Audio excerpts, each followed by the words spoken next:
Good evening, everybody. This is the regularly scheduled meeting of the South Haven City Council. It's Monday, June the 20th, 2022, and I'd like to call this meeting to order. Invocation this evening will be given by Pastor Curry Picard. Oh, no, Steve Smolligan of Hope Reformed Church. I don't know where that one came from. All right. Thank you for the invitation. Would you pray with me? Almighty God, we greet you this evening, and we receive your greeting to us. We acknowledge your existence and your rightful authority over the affairs of men. What is done in this place this evening is an echo of, a reflection of your sovereign rule, which incredibly you share with us. Thank you for creating us in your image. Thank you for breathing the breath of your life into us. Thank you for entrusting to us the work of your hands. We live in a beautiful place. Many who visit here agree. We care about those who visit and those who live here. Thank you for this place that is South Haven. We pray for our schools. We pray for our businesses, our organizations, and individuals who seek to enhance the quality of our lives and that of our community. We pray for homes, rental properties, hotels, restaurants, gathering points, places of worship. Pray tonight for open ears, clear heads, receptive hearts. May those who share do so gently and always with respect. Guide these who have been elected to serve as they consider items of business that, in the end, touch us all. Thank you for their willingness. Thank you for their faithfulness. Guide these men and women in the decisions to be made, especially those to be made tonight. And in these days, Lord, calm the waters. Please calm the waters. Be God over the wind and the waves, the times and the seasons. And as you stilled the storm long ago, still the storm in us and in our day. We ask again that this community be yours, so that those who live here, who work here, who travel and visit here, will experience your blessing, your joy, your presence, and your peace. In Jesus' name, amen. Amen. Thank you, Stephen. Stephen, did you want to share what you dropped off? I simply want to thank all of you again. This will be our 6th year of Worship on the Riverwalk, 3 weeks away. All things are lined up, and we're grateful to you for your approval of our request, and we look forward to bringing these concerts again to the city. Thank you. Thanks for doing them. We appreciate it. All right. And now if you'll join me for the Pledge of Allegiance. I pledge allegiance to the flag of the United States of America and to the republic for which it stands, one nation, under God, indivisible, with liberty and justice for all.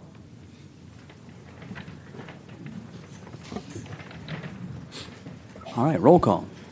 Jeff Arnold. Here. Wendy Onuki. Here. Joe Reeser. Here. Steve Schlock. Here. George Sleeper. Here. Letitia Wilkins. Here. Scott Smith. Here. Takes us to the approval of the agenda. I make a motion to approve the agenda. Second. Motion and second to approve the agenda. All those in favor say aye. Aye. Opposed, no. The agenda is approved. And next, fun part of the agenda, we have our South Haven King and Queen courts here. So we're going to do some proclamations. So this group of fine young individuals, come on, you can kind of come up and stand up here so the crowd can see you. I told them to dress better and look better than all of us so they get to show off. So that's good. All right. See if I can do this and not get all teary-eyed. Yeah. A lot of great young individuals up here, so I'm excited I get to do the first one here. All right, proclamation. This is for Alyssa Wilson. Alyssa, if you want to wave there. All right. Alyssa Wilson was crowned Miss South Haven in 2022 and was a top 5 finalist at the Miss Blossom Time pageant and was selected to receive the Bob Brown Community Service Award. And whereas Miss Wilson carries a 4.0 GPA, very impressive, at South Haven High School, is a 3-year Gold Bar Board of Education Academic Award recipient, and is dual enrolled at Lake Michigan College.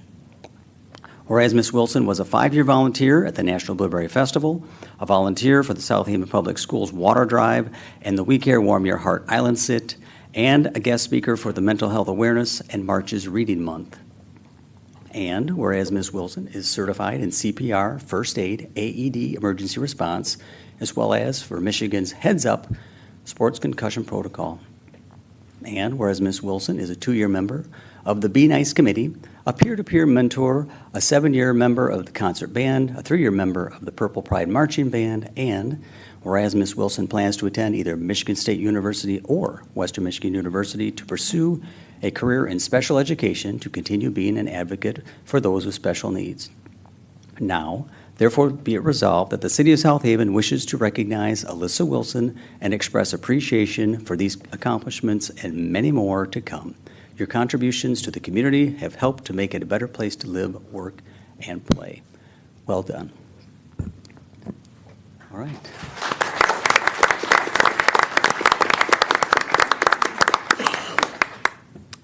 I have the honor of reading the next one, and this is for Mr. Jacob Timmer.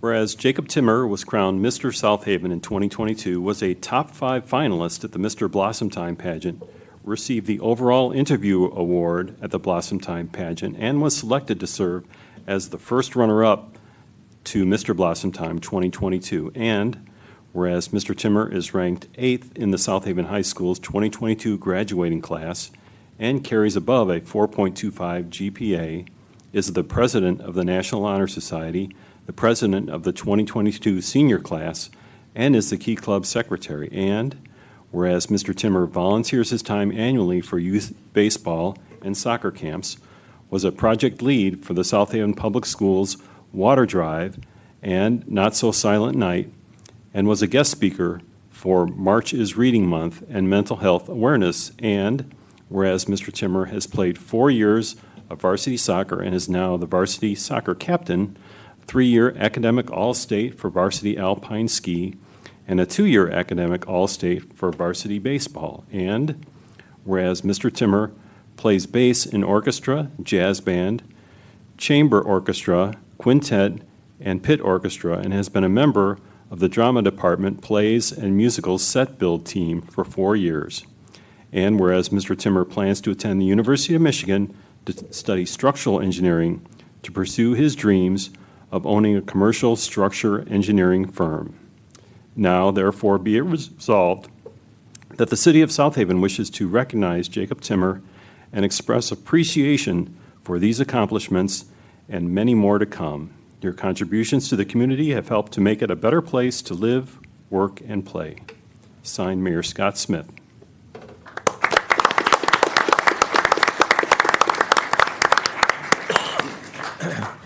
And I have the honor tonight to read the proclamation for Peyton Brill.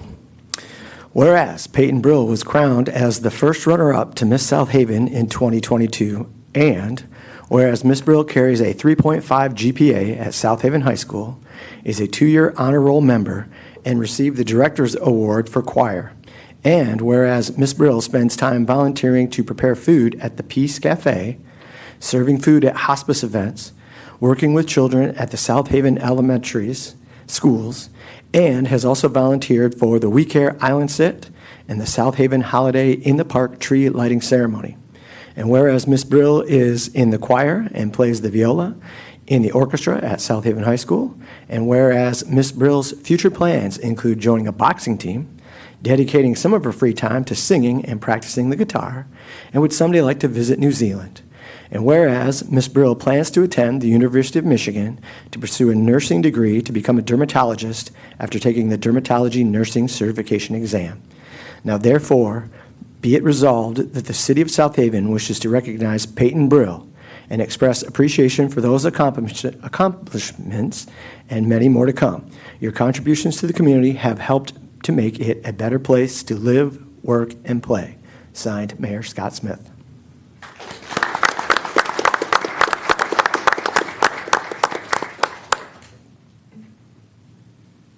I have the honor of reading the proclamation for Corbin Morrison.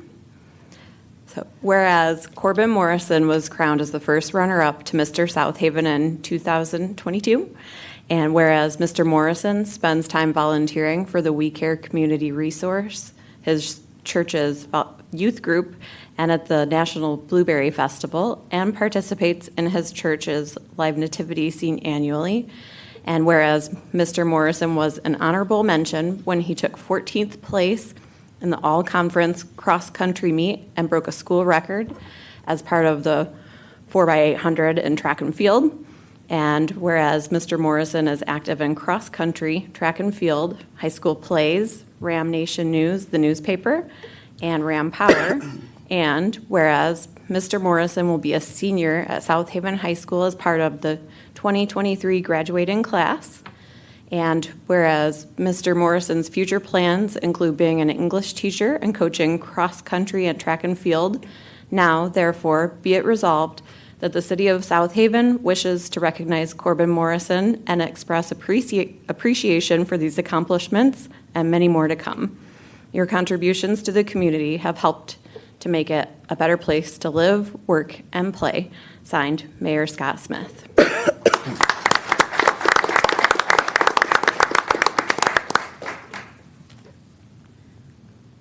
I have the honors of reading the proclamation for Miss Lorraine Young.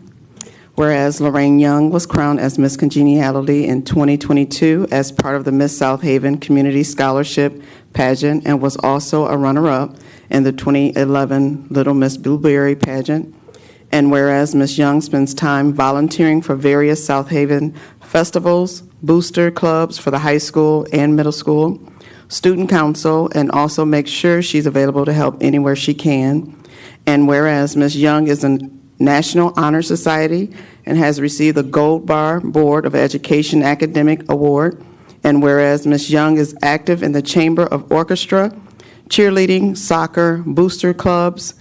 And whereas Ms. Young is an advocate for mental health and started a program through the National Honor Society called Good Vibes Friday to help remind her classmates that they are not alone and that there is always someone around to help if they need it. And whereas Ms. Young has begun attending cosmetology school and also plans to attend college for business and marketing with the dream of being a CEO someday, now therefore be it resolved that the City of South Haven wishes to recognize Lorraine Young and express appreciation for this accomplishments and many more to come. Your contributions to the community have helped to make it a better place to live and work and play. Signed, Mayor Scott Smith.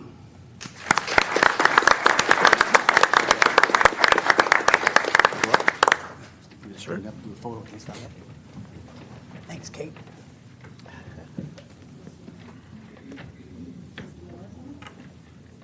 Squeeze in, exactly. We'll squeeze in, exactly. We could do this. Get the important people in front. So tall, I love it. Sad, I not think we can see You you. want to slide them over? Come on. You guys want to?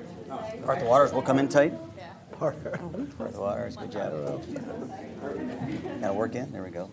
All right. Can I see? I can't see Joe and Wendy. Come on over. Oh, wait, just lost her. Oh, you got her dead center. Okay.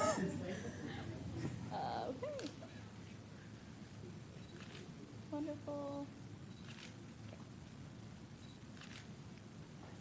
All right. Yeah, thank you guys.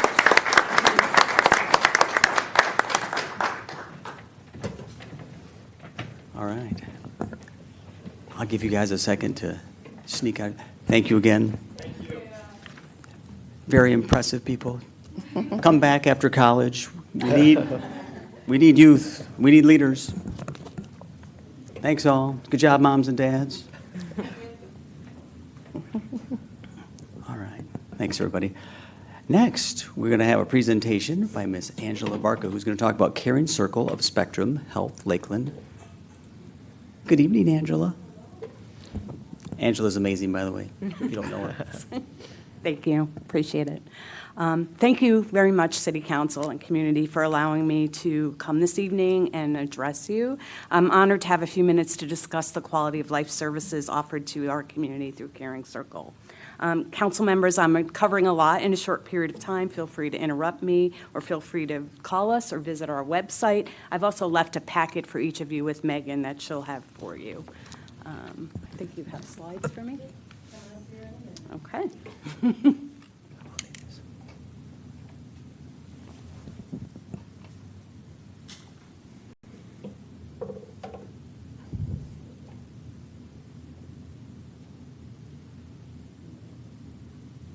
Do you have any questions while we're waiting? Did you get down to Harbor Fest this weekend? I did. I was going to ask what you were doing in DC. So there's a National Hospice and Palliative Care Organization, and Melinda Gruber, our CEO, is very involved. But there's also an advocacy group, the Hospice Action Network, and my supervisor, Christina, has been a part of that. And I had an opportunity to go and talk to our legislators on Capitol Hill about improving, access to care and doing, better things for all of us on Capitol Hill. So it was quite exciting. Yeah, that's awesome. That was on Tuesday. That was Okay, thank you. So that's my intro slide. That's it. Thanks, Wendy.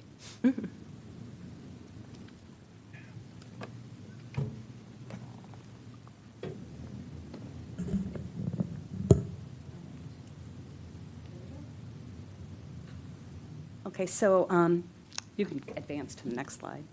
So although we've been primarily known for hospice care in the community through our organization's prior name, Hospice at Home, which we changed in 2016, we have a whole wide range of programs that provide quality of life care for the community. One of them is our House Calls program, which provides primary care doctor in the home no matter where a person calls home. So for those folks who can't get out anymore to their doctor, we can provide a doctor and then a medical assistant to help. We can do x-rays in their home, do their blood draws, help arrange for their medication. So those people are homebound but not, don't need hospice care but are just based in their home and can't get out. We have an incredible program to support them.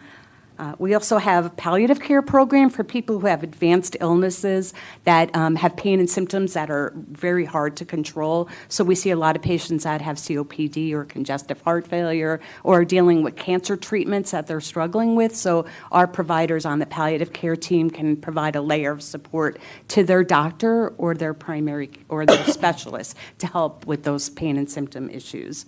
And then our hospice care is for people who have a terminal diagnosis and are seeking comfort care paid through Medicare and most insurances in a home or any type of facility, like a nursing home or an assisted living facility or an adult foster care. So we can provide that care all of those places. And it is a benefit that is very underutilized by Medicare. Most people never get that care, and it's a paid benefit that we see a lot of people never receive, or they get it very late in their diagnosis when we really can't, we really want to get to people sooner. And then our Hanson Hospice Center, it's an inpatient hospice center, which is a very home-like setting in the woods in Stevensville. It's only 6 years old, and it's only 35 minutes from here. So I know a lot of people seek care in other areas, but it is very close by. It's beautiful. We provide a team there that will care for people, and as long as also making a very welcoming facility for their loved ones to stay and to just be there with them. And then Lori's Place, which a lot of people have heard of, is our Grief Healing and Education Center that has been around just about 16 years. And we provide free grief support groups to the whole community, no matter if a person has ever used our services or not. And it's for anyone who has experienced a loss, whether it be recent or a long time ago. We offer one-on-one support groups, as well as groups not only in St. Joe, but in our South Haven office as well, and Niles. And we also do support groups in schools, in about 59 schools right now, as well as responding to community crises. So, and then next slide. And then we really are in your neighborhood. We've been here 40 years providing care. We received proclamation in November of last year. We are your neighbors, friends, families, and have been in the community. And while there's always a choice of providers who provide this type of care, we are your local nonprofit giving back to the community in many ways. Next slide, please. So we're committed to our community. We support our community by, some of us are on the board of the Chamber of Commerce. We're involved in the Rotary Club, the Kiwanis Club. We participate and sponsor community events like golf outings and festivals. We're lucky that Family Dollar asks people to buy a balloon on Valentine's Day, and we deliver, 50 balloons to our hospice patients, which they absolutely love on Valentine's Day. Also, the local garden club, South Haven Garden Club, for 25 years or more have made like a huge amount of bouquets for our patients, no fail, every day, every week of the year, and it's tremendous. So we really love that support. They do it through their own fundraising and their own gardens. And then we, like to be involved in festivals. Here we are at the Blueberry Stand Still Parade, which was fun last year. So we've been very involved. And in addition to grief healing and other support groups, we provide trainings to other groups. Like in facilities, we really want staff to be trained and understand what does hospice care look like, dementia care and understanding. We do advanced care planning in our communities to groups or one-on-one individuals, anyone in the community. That's a free community service we offer. Also through our veterans, we honor veterans program. We do extensive programs for veterans, whether or not they're on our services or not, through certificate presentations and specialized veterans care for those experiencing serious illness. Next slide. And then some of you, or most of you, I hope, have been to the downtown Holiday in the Park on the day after Thanksgiving, that luminary event where there's 1,000 to 1,500 luminaries that are created for people to honor their loved ones. That is something we are doing, just to give back to the community. And then lastly, we do a hospice benefit fundraiser. We haven't had it in a couple years, but we are doing it on August 6th. And there's typically about 400 community members who come to this event. And the funds raised there all stay in the community for any patients that, for whatever reason, their insurance doesn't cover a day of care, or for anything that we do beyond our typical services. And so in all of our communities, no one is ever turned away for inability to pay. And that's really important to us. And so we would just offer, this is my last slide, happy to tell you that these are the territories that we cover. We are, in Van Buren County, Cass County, Berrien County, and the southwest corner of Allegan County. And no matter where you are, whichever hospital or nursing home or any facility, you can ask for your hospice or any provider by name, and we ask you to consider Hospice at Home, Caring Circle as your local provider. And lastly, I really want everyone to know, because I needed to know this when my mother was passing. I didn't know that you don't need a doctor to call for hospice. Anyone can call on their own for hospice for themselves or a loved one. All of our programs are like that, except for palliative care, which is more consultative services. And that's it. Thank you all for your service to the community. It's about all I have. Feel free to visit our website or call us. That's it. Or reach out to me directly. My card is in your packet. I appreciate it. And you are local, because your office is just right on Blue Star Highway, right? So you are the local provider for these services. And because Angela's amazing, I know what you do is amazing, so thank goodness your staff do what you do. I will just leave it at that. So I'm very grateful. Thank you very much. Yeah, Thank you. Appreciate it. All right. And that takes us to the consent agenda, items A through D. Make a motion to approve the consent agenda, items A through D. Second. We have a motion, we have a second. Any discussion? Seeing none, this is a roll call. Thanks again, Angela. Arnold, Yes. Onuki, Yes. Reeser, Yes. Schlock, Yes. Sleeper, Yes. Wilkins, Yes. Smith. Yes, that takes us to new business. City Council will be asked to approve the attached budget amendment for the fiscal year 2022-2023 and authorize the finance director to amend the budget as stated within the attached report.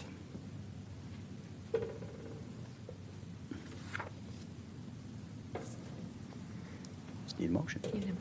I'll make a motion to approve the attached budget amendment for the fiscal year 2022-2023 and authorize the finance director to amend the budget as stated within the attached report. Second. Motion, second. Oh, This is actually the amendment to the 21-22 budget. Yeah, Okay. Oh, is that a typo in there? there is a typo in there. Oh, I that's would good like know. to amend my motion to make it for the 2021-22 budget. Support. All right. Motion second to amend that to read 2021, 2022. All those in favor say aye. Aye. So we're back to that. So let's go ahead now, let's take it up. So, Okay, so what we have here is a revenue, a budget adjustment that we do every June. This is right before we go into our new fiscal year. This is where things may have not added up, or we expended too much, or we didn't spend enough. Here we see a net increase to the overall budgeted expenditures, and these are all broken out by funds such as special funds, enterprise funds, debt service, and general fund, and such. So we did see a net increase of $4,965,647 to the overall budgeted expenditures. And we see some of those items that we're moving, that we've budgeted out, such as our AMI system, Kids Corner Park, and such as those things are being carrying over. So that's why you're seeing those decreasing in fiscal year that we're amending right now and moving over to fiscal year 22 to 23. The general fund revenues decreased $5,486 with a decrease in expenditures of $553,135. So we try to make up that difference. But again, like I said, they're moving projects from one fiscal year over to the next one. And we also had some offset from the American Rescue Plan. Is there any questions from the group? I do know we've got some spreadsheets in here we went over, or we have attached, rather. I also have Carol Strickland here in case anyone has questions. questions of this group? If not, any public questions or comments? Seeing none, all right. We got a motion, we got a second. All those in favor, say aye. Aye. Opposed, no. It's approved. Thank you, Kate. Thank you, Carol. All right, next. City Council will be asked to authorize staff to award the miscellaneous concrete repairs for fiscal year 2022-2023 to South Haven Concrete LLC in the amount of $270,720.50. I make a motion to authorize staff to award the miscellaneous concrete repairs to South Haven Concrete of South Haven, Michigan in the amount of $270,720.50. Second. All right, we've got a motion, we've got a second, and Bill came on up. Good evening, Bill. Thank you, Your Honor. City Council.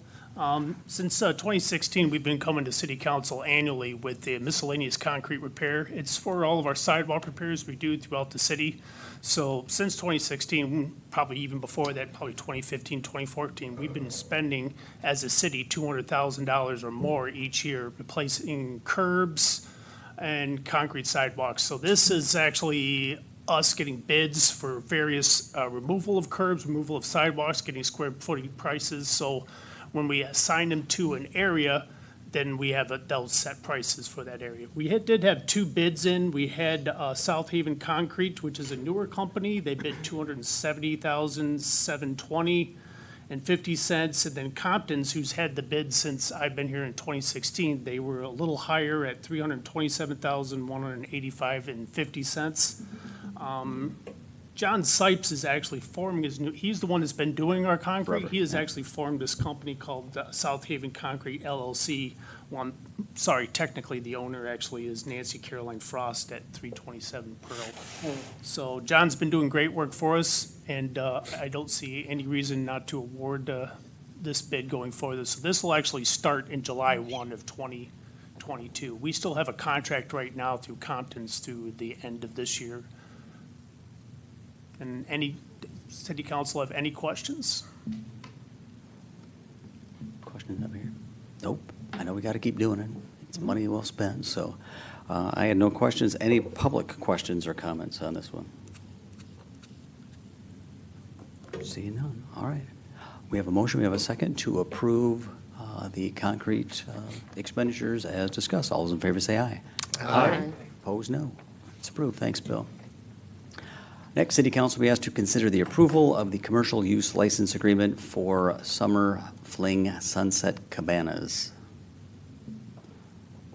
I make a motion to approve the commercial use license agreement for Summer Fling Sunset Cabanas. Second.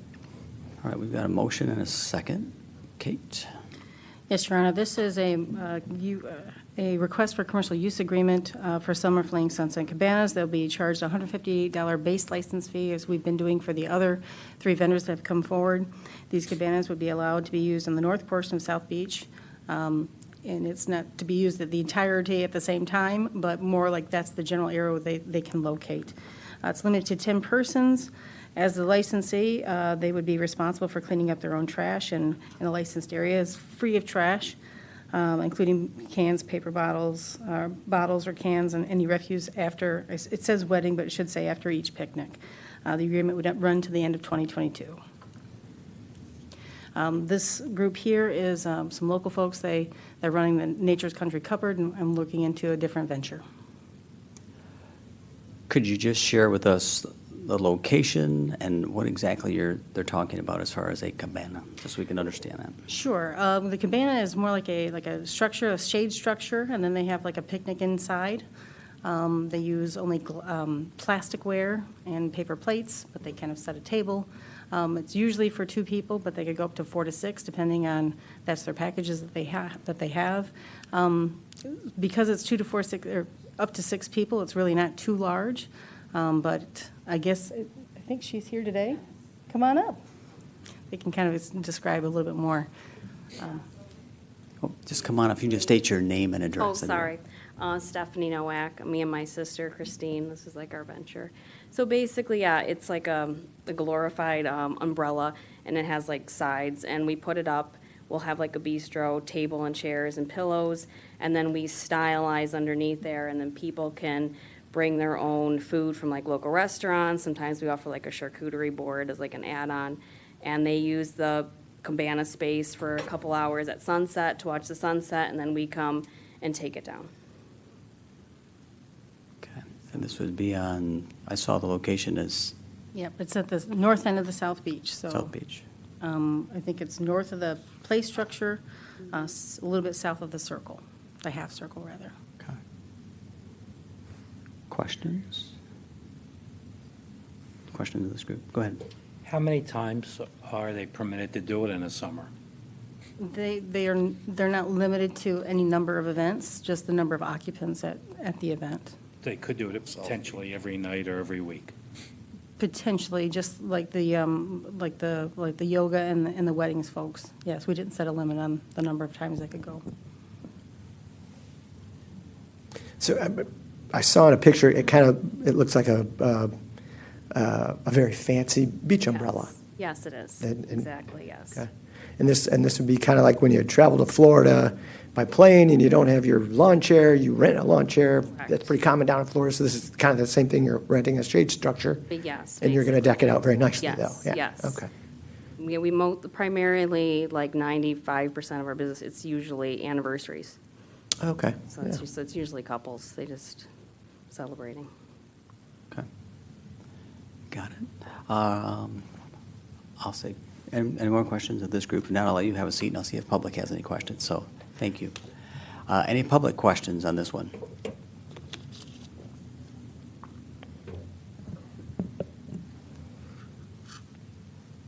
Mary Hasley, 726 North Shore Drive. I support innovation. I was just curious, how long does the cabana stay up? How soon do they put it up? You know, how much time will this space be occupied? I know the general contracts do not allow reservation of space, but if it's for sunset, that is a peak time when people are going to the beach, and if they've got this large umbrella, depending on how early they set it up before the people get there. So what's the overall time of occupancy? Because I think it was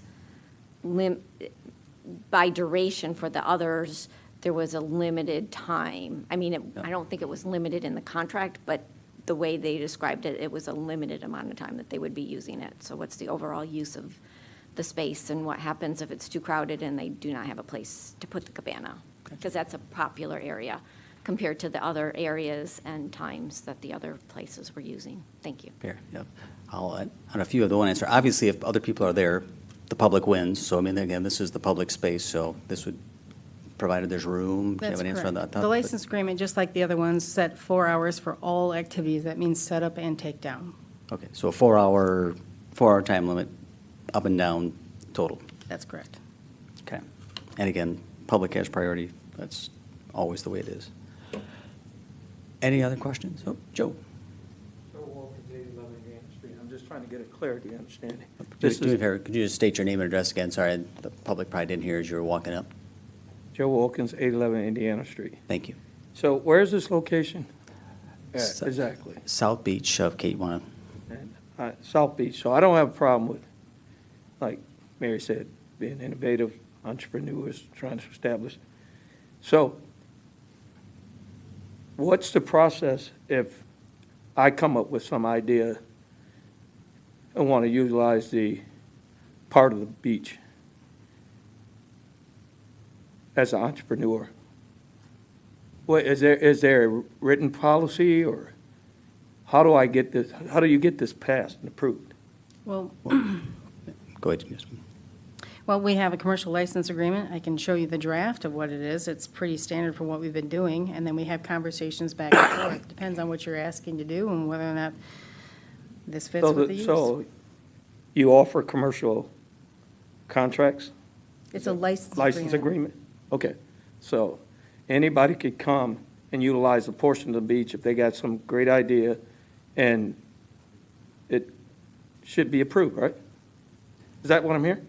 I think it depends on the use. I mean, we've approved weddings. There was a yoga class. So there've been a few limited No, uses. I'm just trying to think out the box. There could be other people that's thinking of other things they might be able to do to make a little extra money. So is there any certain businesses that you won't allow down there, or that's, I'm just trying to get an understanding. Because this is a public space, right? So I just want to know, because, you know, people are thinking outside the box to try to make a living now. I didn't know the process of trying to get something down on the beach. So if I could come down there on the beach, maybe with some food. I think to answer your question, just quickly, it would be impossible to know what ideas are come forth, but you couldn't have a dog walking business on the beach because we don't allow dogs. You couldn't have a beer tent because we don't allow alcohol. So there are limits, but what beyond that, it would depend on what the business is, and we don't know what other people might suggest, Oh, okay. you know? But that's in writing? Well, yeah. We do have those ordinances on the books, yes. Okay. I'm just. Yep. Thank you. Anybody else? No other comments here? I just am wondering how the location was selected for this. Well, we have a number of beaches, so I worked with the applicants to find out the best location for them. I know that we've already had a number that are all located in the south end of the North Beach, so we thought, here's some other ideas. Okay. Go ahead. Yeah, my only comment is similar to what I said before, is that these are public beaches for public use, and we're turning them into certain areas for private use and private enterprise. And we started with 2, and we said we test these out and see how well they do. Now we're up to a 3rd location that could be potentially every night. I just think we're going down a slippery slope. And again, my biggest concern, these are public beaches for the public, and I don't like them turning into a private area. And I probably won't be any harm, but I just think it's the wrong direction our town should be going with our public beaches. My comment. And hearing Joe's fears, these are just one-year agreements, and if it goes poorly, we can choose not to renew next year. Is that correct? That's correct. It's like all 3, we could say, no, it didn't work. and- Well, it's a license agreement that has agreements on, you know, if they were to be in breach. But yes, these are only 1 year. There's no vested property rights here. Should this not be a benefit to the city or work out, it does not have to be a concept that we have to do again next year. Okay, I get it. Go ahead. I was just going to say, I do agree with Joe, and when we first agreed to this, I thought it'd be a great way to regulate what we have, take it very slowly, and then assess after the fact whether this is good for our community and the beaches and not interfering with the public's enjoyment of them. I was comfortable with what we have. I am not necessarily comfortable with adding on to that on an ongoing basis, so that's just where I am with that. Okay. Yeah, I guess part of the reason I was asking about the beach location, I have concerns about I mean, we discussed yoga because it was early in the morning, not a lot of demand for beach. We discussed weddings because they've traditionally been done. I get it. And now we're kind of going down, talking about using South Beach, prime time. So I guess, yeah, I am less inclined because I feel like we're deviating from kind of the initial intention. And I know these are one-year license agreements, and we can back out. But I'd rather sort of see how the other things are going first at this juncture, so. Or this is maximum of 10 people. Yep. So we're not talking like huge crowds. Agreed. Okay. I have a question. Yeah. How was the South Beach chosen, or why? That was the, Is there another beach the council would prefer to look at? I mean, I think we were just trying to spread these out. So we have 2 wedding vendors and Bend Yoga at the south end of the North Beach, in that little triangular area. Is there another place the council would like to see these? Because I guess we're just looking to spread these out, knowing that they need accessibility to an area with a cabana. So right now on the South Beach, we're just going to have the cabana? Or is there anything else on the South Beach? Nothing else has come forward. I know we have the kayak operator at the south end of the parking lot, and then we, of course, have beach concessions there by the bathrooms.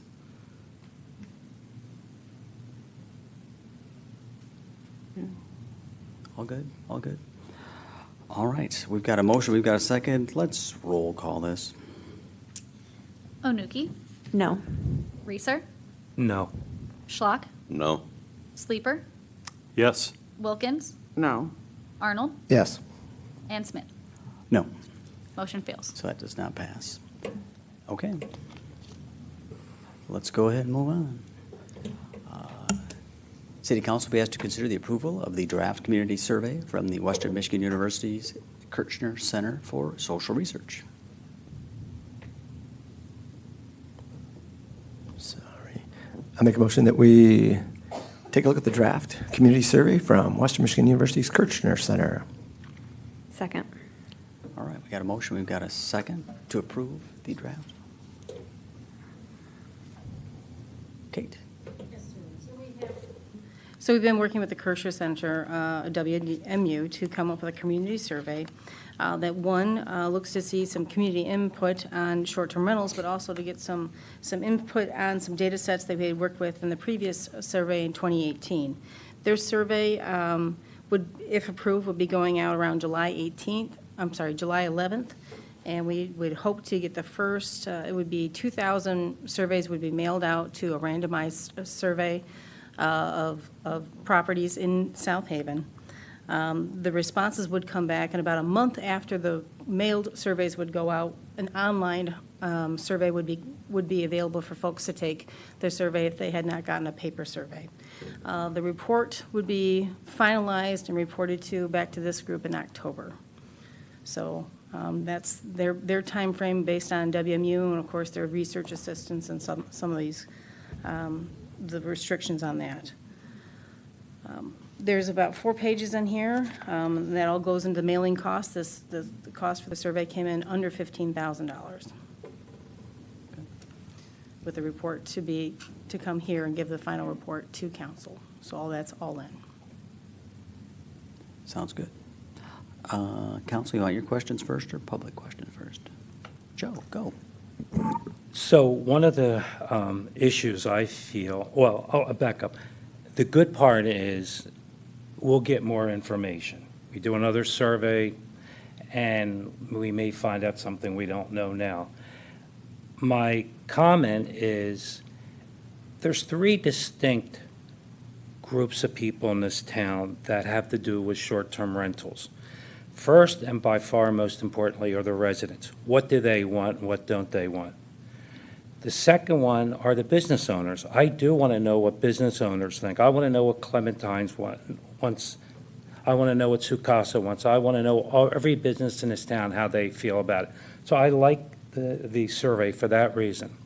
Then the third group are the ones who are prospering from this, and that's the people who own the short-term rentals, and that's the realtors. Now, they're welcome to prosper, and I wouldn't mind finding out what their thoughts, but I think that should be obvious. When you prosper, you're going to be for it. But it's three distinct groups, so here's where I'm going. Put them all together, do your study if the council wants it. I won't fight it, but I'd like to have the results separated.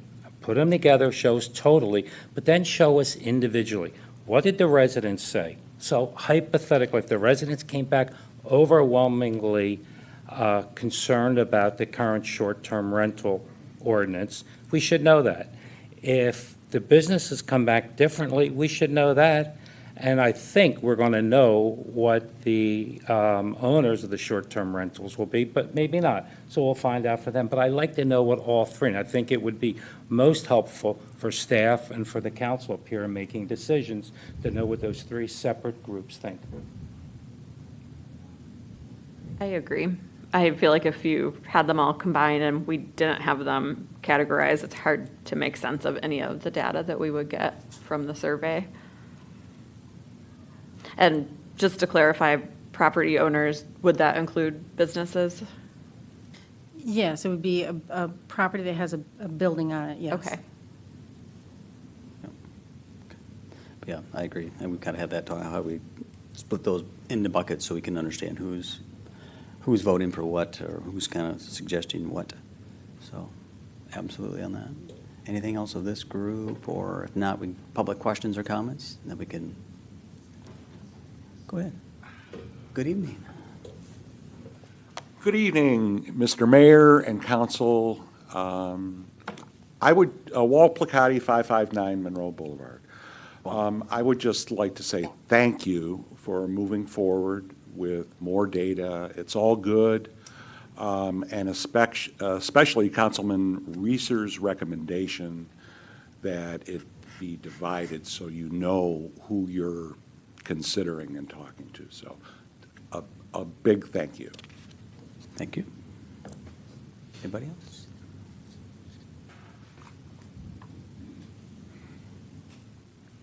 Hi, Mary Lynn Boogie, 70 Gabriel Drive.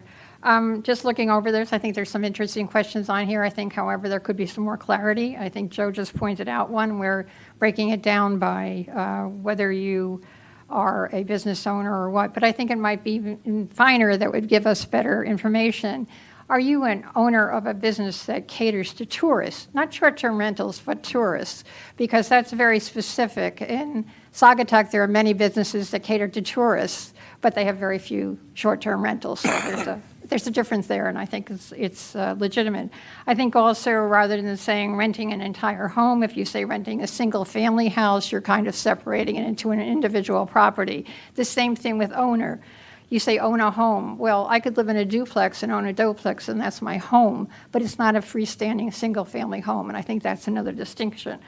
On your list of things to look at, violent crime, so on and so forth, I think you might want to put down golf carts and parking. Fortunately, in this town, those are some of the big issues, golf carts and parking. On the next question, 6. You have listed here, please indicate whether the City of South Haven provides enough of each of the following. And the first 4 categories, which are police during the summer, during the winter, and fire during the summer and the winter.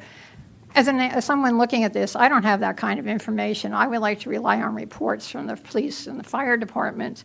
So you can ask me what my impression of that is for the first 4 items. And I think that that's a distinction between the last items, which are things that we can observe, such as how your lawn's mowed and things like that. Short-term rental enforcement. Those of us who live around that might have a familiarity with it. Code enforcement. Things like that. So those are things you can visually see, but as far as the manning of departments, that's a different story.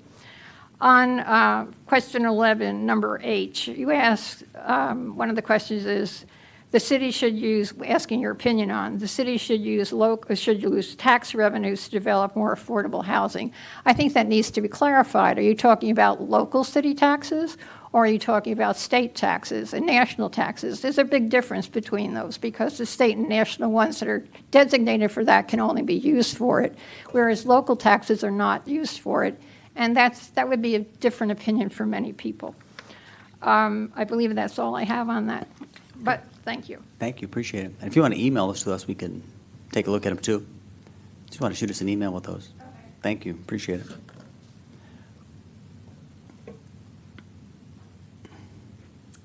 Mary Hasley, 726 North Shore Drive. So I never found anything in 2018, but I found a 2019 survey that read out in 2020. And I was really surprised that that survey on slides 11 and 12 of the March 16th, 2020 city agenda, pages 79 and 80 out of 265, they actually had very specific questions with regard to not just short-term rentals, but actually went into great detail about zoning compliance and enforcement, zoning approval of projects, oversight of projects, zoning department, and they had a separate one for building code enforcement, getting projects approved, oversight of building, and I see that lacking, and I'm disappointed that those were not included. With regard to who is going to be participating, I do like the clarity about who, but in that 2020, it said registered voters, and how is that going to be done? Because we know from a recent survey that there were more than 500 registered voter cards returned with bad addresses. So how are we going to guarantee that someone is not answering more than once and that we are actually getting a fair representation? I think because of our demographics and our relatively small population, putting in a cross street, I think, removes anonymity, so I would not include those. I would also broaden out 4 and 5 and not say neighborhoods. I would say community, because we're not just in our neighborhoods. We're throughout our whole community. And so it should be, how is our perception throughout our community? My statement with regard to planning goes to number 6. Zoning is there, but it's really centered on short-term rental, but we've raised concerns about zoning approvals and for STRs, and that has led to the perception and actually experience of large homes that are out of step for our community. So I think that needs clarity. 11H, I would take exception with affordable. I think that's too nebulous. Affordable is, it doesn't have a price range. So if you're looking at tax revenues, that's usually related to a price in a total household income. So that needs to be clarified. Sub J, multifamily residential, that also is nebulous. It's a density. Down in 12, they talk about a unit of less than 20, but Overton was just approved with many more units than that. So the results will not provide the information, and the answers, because of the lack of clarity, can be misconstrued to advance things that are not right for this community. For number 7, with regard to the ratio, you need some definition, because it doesn't say that PUDs are excluded and those others, and that is a big issue right now, because the cap really isn't a cap. Because if you're in the PUD or other excluded areas, it doesn't count towards the cap. So there's no way of, it's just not consistent. It's not clear. You have in some areas on and off season, but in other areas like under 8, C and D, you do not. You have affordable again in 8H, so that needs to be clarified, because availability of options to whom? What income range are you targeting? Ease of getting around, again, that's on and off season, and I think the golf carts would go there. With the demographics, I'm concerned, again, with how small our community is, that makes it less anonymous. And with 21, that also destroys anonymity. So I think it's a good start, but I would be concerned about trying to get it out as it is. I think it's not clear enough, and the results can be misconstrued and will potentially not lead to unity. Thanks for your comments, appreciate it. Anybody else? All right, seeing none. Council, any other thoughts, comments? One of the things Mary said, I have to agree with, maybe for slightly different reason, but ratios. And I'm not being at all condescending, but some people would have trouble in this community understanding what that ratio means. And the worst thing we can do is ask a question that there's confusion and they get answers that really aren't what they intended for. So I'm not sure the ratio is a good question. Zoning, if we could add it, seems to make sense, but it brings me to the next point. Do we have too many questions, 23? The one thing I've learned about surveys, if they're not short and to the point, people don't fill them out. So it brings me to the question for Kate. Who made up the questions? Did Western Michigan University make them up, or are they just conducting this? They helped us with the questions, and they've seen our past work as well. So we've worked with the WMU Kircher Center previously. So they came up with a lot of these questions, also based on our previous survey. And we can add those percents next to the ratios for more clarity. Yeah, but they helped you make up the questions, or they have approved the questions? They came up with the questions, and then we refined them. Okay. I feel like there's some, like number 13 personally, where you're reading the city's website and social media. I don't know that is necessarily relevant, or if there would be a way to cut out some of these unless they're really giving us some information that we need. Okay. Also, just one more thing. They do want to keep it to 4 pages. That's 2 pages back and forth. Because you're right, the longer a survey is, the less likely a person is to fill it out. So that's, the magic line is 4 pages. And can you address an issue that came up from the NNN group? One of the concerns was only 15% came back. Now, you can argue either way, 15% is a good representation when you get up to 500 people. But apparently, and I have my notes here, that a whole bunch of hundreds came back, couldn't be delivered. And the question is, are these people that aren't living here anymore? Are these people have deceased? I've heard all these, and I have to separate rumors from fact, but there seems to be a whole lot of addresses out there that they got from the city, I think, that aren't valid. So I just want to make sure this one, we don't repeat the same ills that the NNN did. Does that make sense? Yes. So registered voters, you can be registered at a spot, and if you never go back to change your registration, you're still considered registered there. So you can be registered by the Secretary of State. You can come to your local clerk and get registered, or you can file in some paperwork that goes to either one of those two. So you can do it in person, you can do it by mail, or you can do it online when you sign up for a driver's license. All of those are 3 different ways that you get on a voter's roll. And you can change it, or you stay there until I think it's a period of years you have to come off if you never voted there. Yeah, so it sounds like there's really not a whole lot you can do then to try to really clean it up. Not too much, no. Then I hope we make it clear, unlike the letter to the editor I read a couple weeks ago, that said when people didn't respond, that meant they had a certain viewpoint. And in this particular case, they felt that that people were satisfied with short-term rentals, when in fact, when you don't answer, so there's no comment. So I just hope when we do this, we don't fall into that trap that happened from the letter to the editor, because a lot of people read that in the paper, and that is absolutely wrong. If someone doesn't answer a survey, it neither means they support or don't support that question or that survey. So we got to be careful in that. And I'm not a Western Michigan University professor, so I don't know how to do this.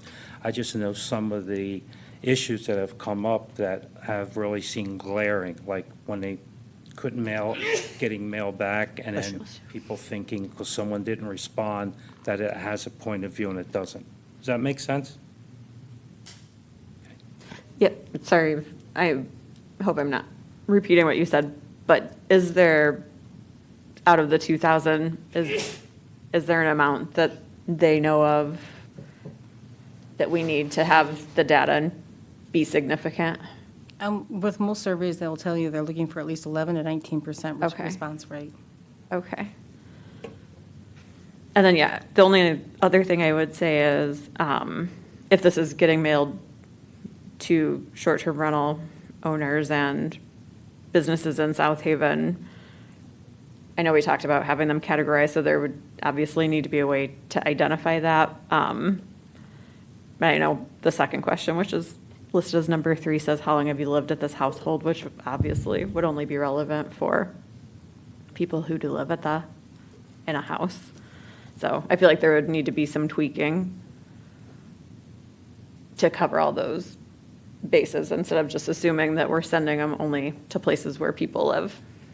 Well, on one hand, we want it to be anonymous because people are more likely to return anonymous survey. And if we ask them their address, more likely people are not going to turn one in. So that's why we're asking for the closest area. So you can't ask for anonymousness to have more response rate and then ask for where they live. Yeah, that's not what I mean. Like the question listed as number 3 says, how long have you lived at this household? Right. So do you want like a question that says, are you property or PRE exempted, or this is your homestead? Is that what you're looking for?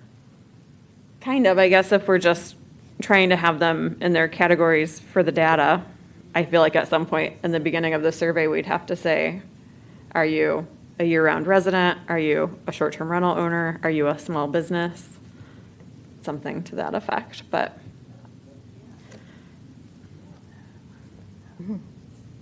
Well, if you're a year-round resident or you're a PRE, that would pretty much mean you're not a business STR owner, that kind of. If we could ask that. Well, do you know what I mean, though? I feel Yeah. like you can't. Yeah, We don't can't want to address, qualify but are the- you a full-time resident? And we don't have to word it like that. That can be up to somebody else to decide. Okay. I can make these changes based on what I'm hearing, or it might be best if I come back, so we might have to push this out, just so you're happy with the questions. I don't want to send out our survey with that no one's happy about, because these seem like, well, they're minor, but I do want to make sure that we're getting it right. Is that what I'm hearing from folks? I mean, I'm writing down these comments to make sure that we can make these tweaks with WMU. Maybe just postpone this to the next. Well, I want to make sure we got all the comments. Is there anything else that we're missing here? Because these are good comments. I'm not sure if anybody else has anything else they want to put on here. Wendy mentioned 13, and I was thinking that's actually a pretty valid question, in that oftentimes people will say we make changes and they're unaware of it. So I thought 13 was good because then so people use our website. Oh, no, more people use our social media. Oh, no, more people are on our email list. Or so how are we getting our information out? So I kind of saw value in 13 and for that, trying to figure out how people are staying in touch. Yeah, the Mr. way that you're Wilkins- saying Mr. makes Wilkins sense. was here the other day, last time, and we changed the parking, and he didn't know about it. And so I thought this would be a good question, like, how are people finding out things from us? And so I liked that question for that reason. Okay. So I guess, Kate, do you feel ready, or should we postpone this to next meeting? I think there's something to be said for taking our time Well, I and think getting this right. these could be, again, we're trying to keep that 4-page minimum. Let me run these by Dr. Cundiff, and we'll come back and see if these are fixable, see if we can progress. Kate, when you do a survey, I think, when you send something like this out, you should have an intent, a real clear-cut reason for sending it out, right? And I thought initially the intent of this was to find out how the community, whether it's investors, whether it's residents, or whether it's businesses, how they feel about the current ordinance for short-term rentals. I just don't understand how the city's social media, the city's website and all that, how that pertains to what we're trying to get from the survey. So if we're going to shorten it, if if that's what the council wants. And if we want to get these questions answered, I think it's got to be a little more focused. That's why I originally said Western make this up, because I'd be surprised if they wouldn't have guided you and helped you get this thing focused. So we're getting, unless, that's not what we're trying to do with this survey, unless this survey, because I remember one time you said you'd like to have a survey that answers many different questions about the city. If that's what you're trying to do, that's a whole different thing. Then that's probably why you have so many questions with so many different issues. Personally, I'd rather see it focused on our number 2 priority, which is short-term rentals, and let's once and for all have the discussion and get all the information that council wants so we can all make a decision on it. And maybe I'm alone, maybe nobody else feels I that guess way. I was always under the impression we were going to get some other data points as well as because we don't survey the community on, that frequently. It was a chance to get some additional data points, so I was under the impression we were going to get additional data. I would agree. I think we need all the questions, like related to police, fire, even social media. Oftentimes, when I'm out in the public, when I was at the car show or I go to the farmer's market, very few people speak to me about short-term rentals. They want to know, why don't we have a social district? When are the food trucks coming? So I think there's other things that we need to know because not everyone's focused on the STRs in this town. So, yeah, so we need to hear about all kinds of things. I'm still looking for information for the economic impacts of what we do with an ordinance. If we lower the cap to 400 or 300 or 200, what are the economic benefits and long-term issues with what our actions are going to be? And I don't see where this helps me out answer that, so I don't know.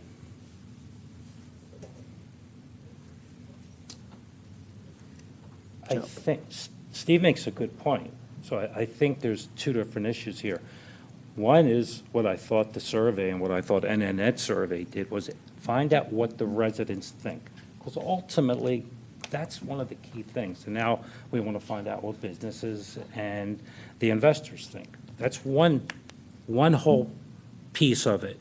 The other one is what is the economic impact on it? Well, I have read this twice, including up until 2:11 last night or this morning, reading it again, outlining it, underlining it.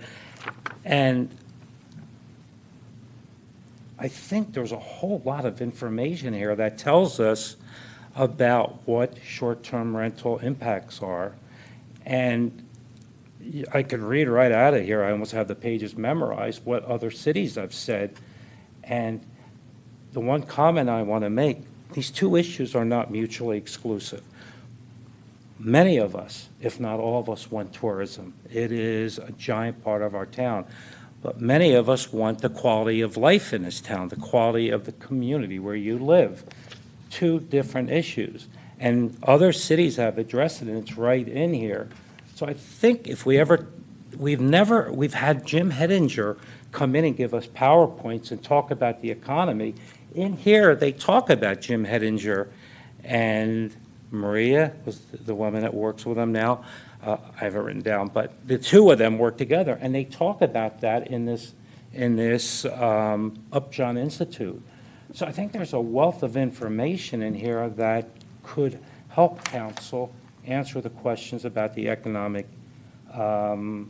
impact of short-term rentals.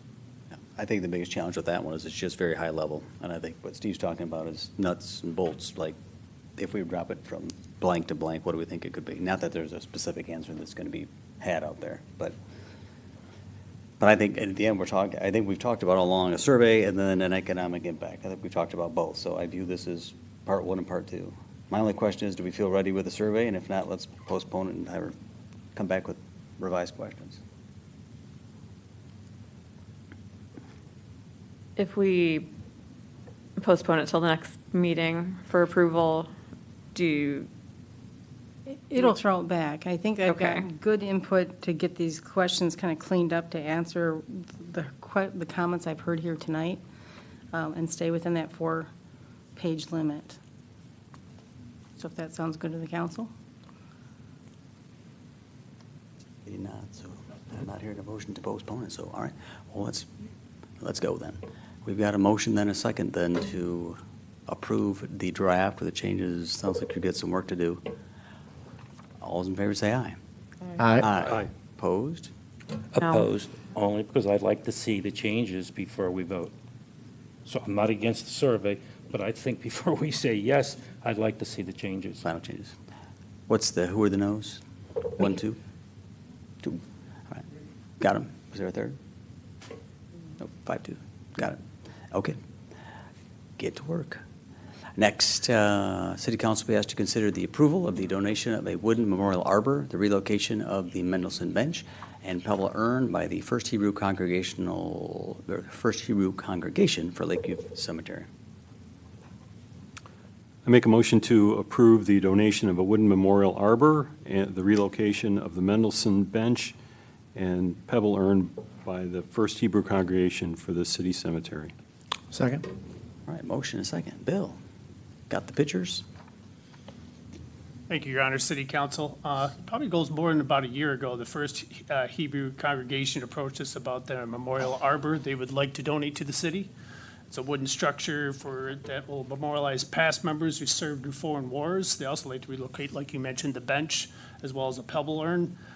They are fully aware of the city's gift policy, so they're fully aware, which is attached within the staff report. Based on actually the replacement of, we're anticipating this being a wooden arbor, it should only last about maybe 15 years. So they do mention in their report, they actually mentioned paint, so we're going to ask for an additional $200 to cover the cost of painting that, they mentioned in their request. I just went in front of the Parks Commission on April 12th, and they did approve this donation. So the City Council have any questions on this particular donation?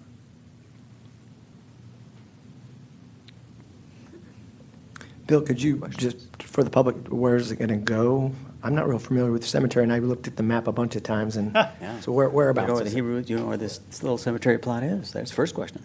Yeah, there's actually a Jewish section of the cemetery that's a southernmost section that was donated to the city years ago, and it'll be within that portion of the cemetery.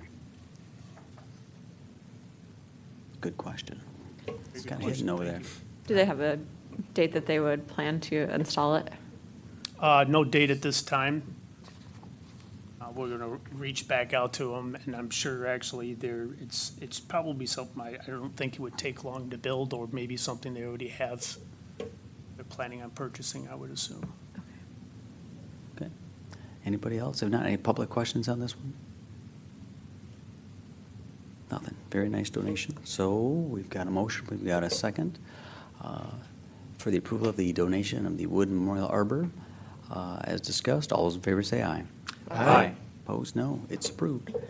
Next, City Council will be asked to approve, approve the quote from Stalker Radar for the purchase of one new Stalker MC360 message trailer for $18,448. I'll make a motion to approve the quote for the Stalker Radar for the purchase of the one Stalker MC360 message trailer for $18,000, $18,448. Second. We got a motion, we got a second. Whose toy is this? Oh, it's it's your toy? Yes, Your Honor, City Council. We have a motor full fund set up. It's an enterprise fund. Each department that requires equipment, they pay into this fund. The fund's set up to replace equipment. So, for example, this piece of equipment, when it was originally purchased 15 years ago, the police department has been paying in already. So by the time actually this piece of equipment comes for, let's call it replacement time, they've already paid into the fund actually to replace it. But that doesn't mean actually we automatically, every time a piece of equipment comes, when they come to a certain criteria, we call it, and it's actually years set with the American Public Works Association. They came up with years ago recommended times to replace equipment. Those times being anything further or past that time, equipment tends to be unreliable. So we use that as our criteria to start actually taking a look at those. Of course, we do inspect equipment every day, but this is the time we go through and actually go through it. And there's been quite a few times where we push equipment out. Originally, when I start the budget, I have a laundry list of equipment, and I push a lot of things out. So hopefully that explains a little bit of actually about the equipment fund works. Now some equipment we have 15 years, some are at 5 years. Police cruisers, since they're constantly running all the time, those are set at 3, because we really need those reliable, not breaking down. But actually, every piece of equipment, once it goes in front of city council and we replace this piece of equipment, we do an auction, and we do the auction online. So we get very competitive bids, and that equipment actually, that funds actually comes back to the enterprise fund and is used to actually purchasing more equipment. Sorry, go ahead, I'm sorry. And Bill, for the public, what is it? What are we buying? Okay, this is the speed trailer actually that you would see maybe along the road lines. You would see actually, it would tell you, this is the old one, I'm gonna explain. It actually would tell you actually what speed you're going. The new one we're getting, it has a better message board. Well, in front of city council.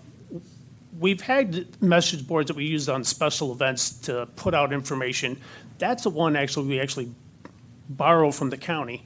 What we're actually have in front of city council here is a speed trailer with a different message board that actually give out more information. So we can actually stop borrowing that one and actually have our own. So we can put out other information, not only about speed, but other information maybe during special events. If the bridge were closed for Correct. repair, you could have a sign on it. Okay. Now, this piece of equipment, not only does it doesn't always just measure the radar, for example, like when somebody goes through. That's not the only thing it does. It counts cars. So we do use it actually for traffic counts. We'll use it for that. We actually also can do a speed survey with that as well. I prefer, actually, we have a black box that I was just talking to George before the meeting. We have a black box that we use that's a little bit more subtle, where we can actually, I believe, get more sound speed surveys. But this is a good one too as well. Also is a good, just to remind people in certain areas to put it out that here's the speed limit, so. Very good. Public questions on this one? Any more council questions? Simple question. It's hard for me to tell you whether I like the idea or not. I see them if it helps. My question would be, have you talked to our police chief? Is there a need for it, and would it help? And if it is, then I'm all in. If she says we don't need it or it's not helpful, then I don't think we should spend the money. Oh, I do actually talk with I work directly with the chief of police, Natalie, with this, on this piece of equipment. They actually even went out and actually got the quote. I don't even get the quote. I make them get the quote. So this is obviously something she that. supports it. Yes. Okay, thank you. All right, we've got a motion, we've got a second. If there's no other questions, all those in favor say aye. Aye. Opposed, no, it's approved. All right, next, we've got a few traffic control orders for our approval. We have TCO 22-001, which is Phoenix Street, TCO 22-003, which is Center Street, TCO 22-004, which is the electric vehicle charging station parking, and then TCO 22-005, which is the overnight beach parking. I'll make a motion to approve traffic control order 22-001, traffic control order 22-003, traffic control order 22-004, and traffic control order 22-005. Second. Motion, second. Who's got these? Toss it up. Yeah, well, Mayor, a couple things we came up with is that we've been doing traffic control orders on Phoenix and Center Street, as well as we wanted to clarify a few things that were kind of missed when we started our new parking program. We did include in here some beach parking that we've allowed beach sticker parking in certain areas of Monroe Park. And that has always been included of the weekly pass that people have purchased. I know a number of you may have been contacted by people who have been getting tickets because of the weekly passes have not been honored. So that's what that's what one of these TCOs is. I think 22-005 is to clarify that overnight beach parking will include the weekly pass as well as the annual pass in those parking areas on North Beach and those parks. As for the other ones, we know that the 22-004, we have the vehicle charging stations for electric vehicles. We're going to make those set aside for just EV charging only. So we have signage out there now. I believe that the company Ready Charge will be coming to paint those stalls. Is that correct, Bill? That is correct. So we're also going to be doing this TCO so we can enforce that this is for EV charging only. We have 22-003, which is for Center Street. Again, this is going to that area in front of Lincoln School. It's from 7 to 4. There should be no parking on the west side of the street. That's for pickup and drop-off. Other times, I believe that's allowed. Is that correct, Bill? Yes, there'll be parking allowed during, when there's no school, so it'll be open. It's only restricted actually during school days. And then 2201, and that is the enforcement of parking restrictions between Kalamazoo and Phoenix. So, Bill, anything to say about 2201? Yeah, 2201, it was brought to our attention, Phil took over for, he's taking over for the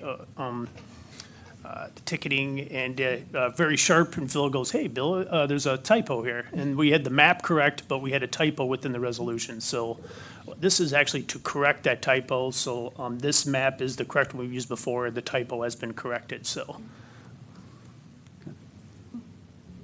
Very good. Questions? Nothing. I'm just wondering about overnight beach parking. I guess I didn't really know that was a thing.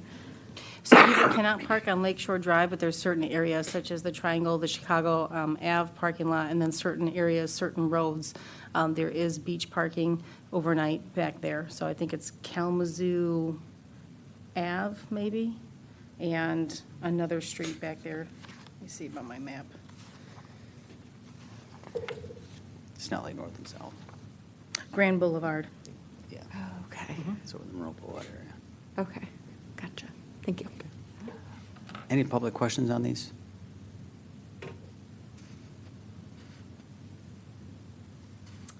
Mary Hasley, 726 North Shore Drive. So I was very surprised to see overnight parking at Oak Beach. I didn't realize that that was allowed. And it's just so contradictory to Code 5889 that says there is no overnight and the parks close at 10 and then open up at daylight. So, you know, with the overnight parking at that beach, I mean, someone could park there all week if they get a weekly pass and occupy a spot all week. And that would prohibit residents who have stickers from going there for the day to enjoy it. And so I did not understand why that park was singled out and is allowing overnight parking when that is a fairly popular beach. And it just seems that it could be monopolized improperly. Thanks. Thank you. Do you want to answer that one as far as how? Well, we have had a number of annual parking, it actually says annual parking pass only. And it does not say that you can't park there overnight. In fact, if we were going by that scenario, people couldn't park at Chicago Ave parking lot, which is the only place for them to park, as there's no parking for a lot of those structures over Monroe Park. So this is kind of a tenet of how we've kind of gotten here over the years. This is something that had been done and been allowed for the many years prior to me coming to the city. Okay. Yeah, no, it's been in place as long as I can remember, so. Okay, if there's no other questions, we've got a motion, we've got a second. All those in favor say aye. Aye. Opposed, no. It's approved. Next, we're going to receive an update from our police chief, Ms. Natalie Thompson. And good evening, Chief.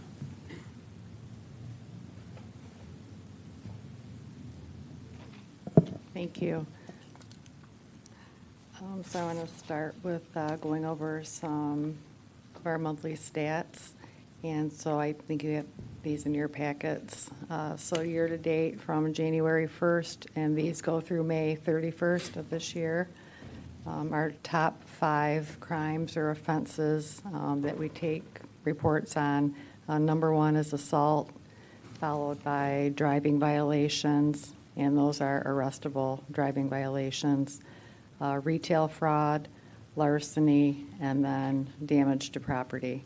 So those are our top 5 offenses here in South Haven. And then the breakdown, we've got person crimes and property crimes. So our top person crime is assault. That includes misdemeanor felony assault, domestic assault, and then that is followed by sexual assaults. That is a specific category. And then we've got other non-forcible sex offenses, and of course, homicide, manslaughter. So those are our top 4 person crimes. And then our property crimes for the year, number 1 is retail fraud, followed by larceny. We've seen a really big increase in both of those over the course of the past year. And then closely followed by that, we've got damage to property, fraud, counterfeiting, embezzlement. So you can see all of those are, they're related to the economy. And then the next page where we've got the graphs, and I do want to clarify, so in the row to the right where you've got the 2022 as of May 31st, that is just as of May 31st. The other 3 graphs that show 2019, 2020, and 21, those are for the whole year. So it kind of shows you we're off to a pretty busy year. Our calls for service right now in the city as of through May 31st are 969. And if you look for a total last year for the whole year, we were 2641. So those other 3 graphs, those are for the whole year total. And then on the right, you've got just where we are so far, not even halfway through the year. And then next for arrests, so far we've had 141 arrests. And then the 2 years prior, I guess are not good comparisons because of COVID. A lot of times the jail was closed. So the year before that, 2019, when things were pretty normal, we had a total for the year of 369. So our arrest rates are probably going to be a little bit higher than they were in 2019. And then at the bottom of the page are citations and warnings for the year. We are up to 615. And you can see last year, for the whole year, we were only at 909. So the officers are working hard on enforcement.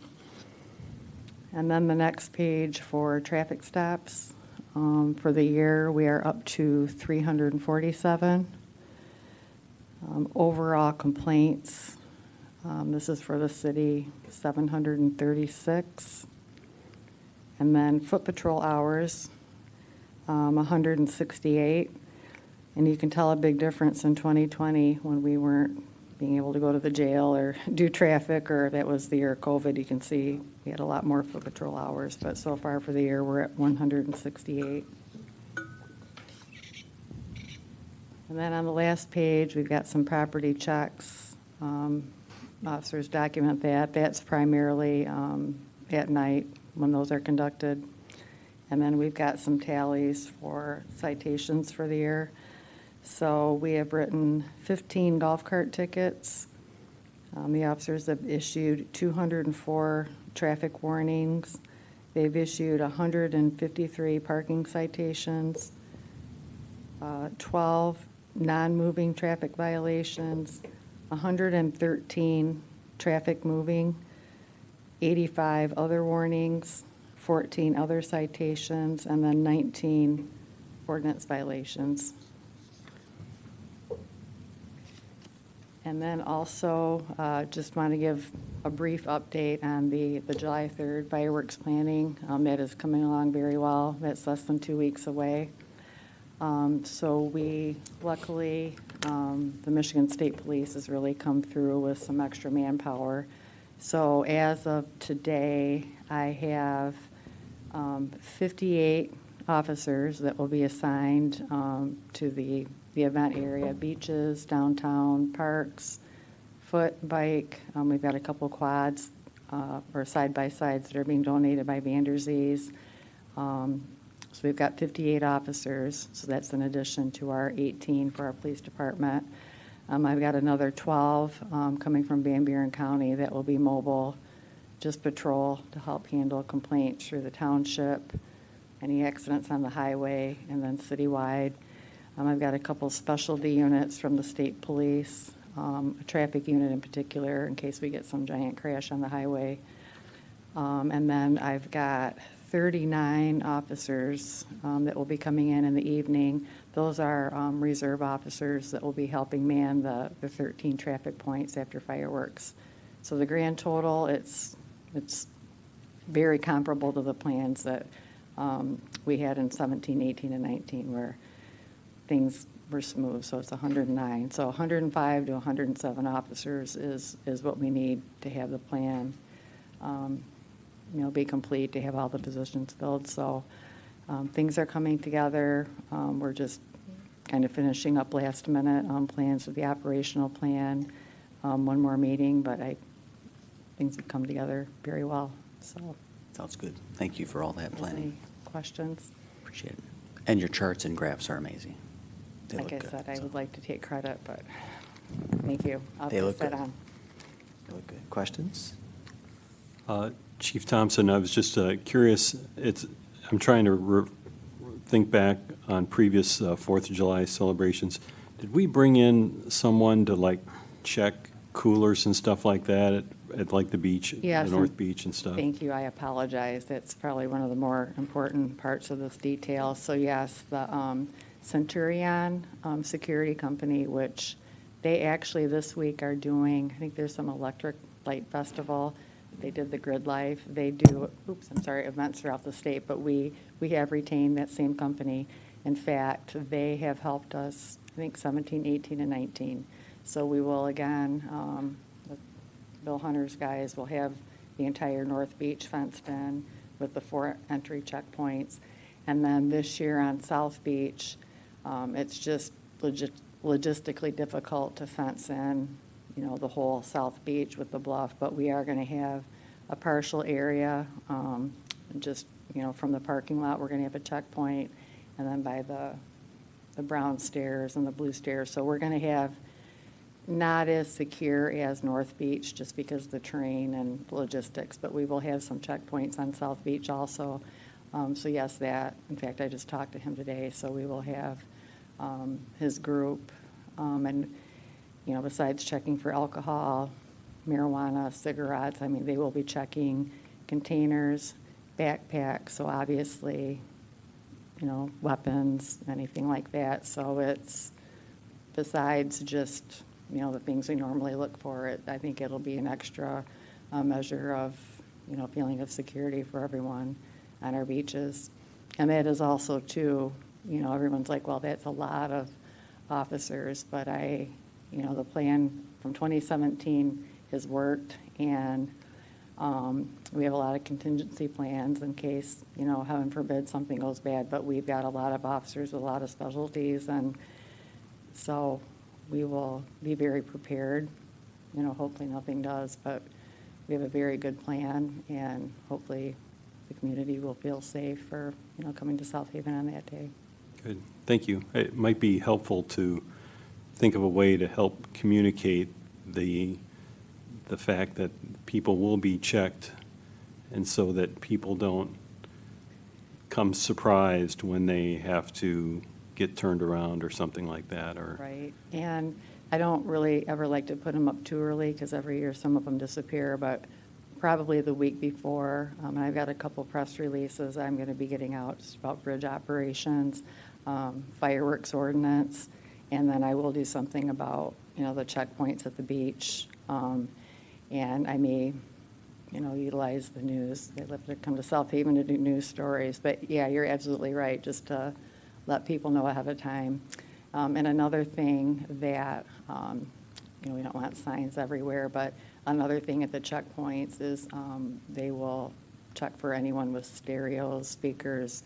We're not allowing amplified music devices on our beaches, because that can turn into a safety thing too. So people will be allowed to leave them at the checkpoint or bring them back to the cars. So yeah, we will definitely be getting that information out ahead of time. Like I said, we have signs, so we'll utilize the city's website, but definitely get word out. Thank you. Yeah, thanks. Thanks, Chief. Appreciate it. As Thank you. always, thanks for keeping us safe. Thank you. All right, next, citizens in the audience will be heard on items not on the agenda. So if you have something you'd like to discuss, you'll have up to 5 minutes. Come on up, state your name and address, and we will hear what you got to say. Going once, going twice. Just made it.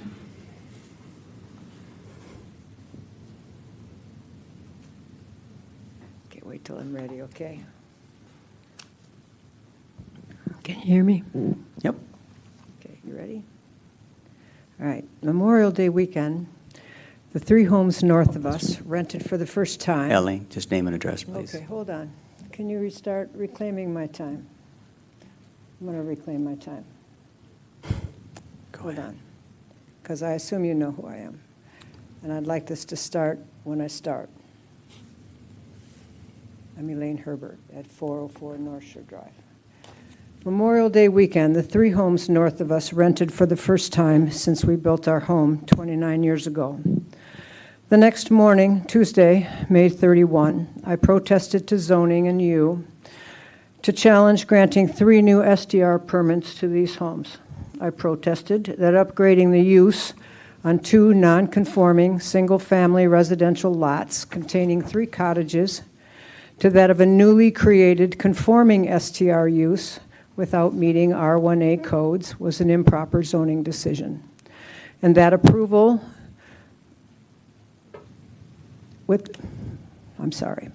containing 3 cottages to that of a newly created STR use without meeting codes was an improper zoning decision, and that approval of the parking layout for the 3 homes with but 1 center driveway was an even more inexplicable error.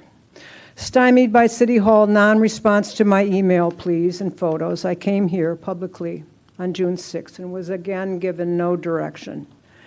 In the days following reading the zoning ordinance to my great relief, I realized that I had an absolute right to an appeal of this decision of the zoning administration to the ZBA.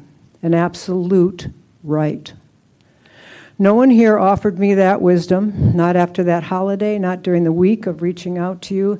I found out on my own, and worse, my rightful appeal has been wrongly blocked since. When I inquired to zoning to get the form specifically required by the ordinance for the purpose of a ZBA appeal, I was told by the staff that the form didn't exist. And on Wednesday, June 8th, after 5 p.m., Ms. Hosier emailed and told me to just use the standard variance form and to put not applicable in all the empty spaces.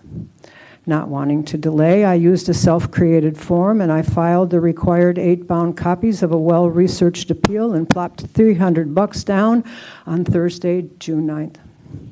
On Friday, June 10th, at 5:01 p.m., City Attorney Curcio sent me an email claiming my appeal was rejected based on timing.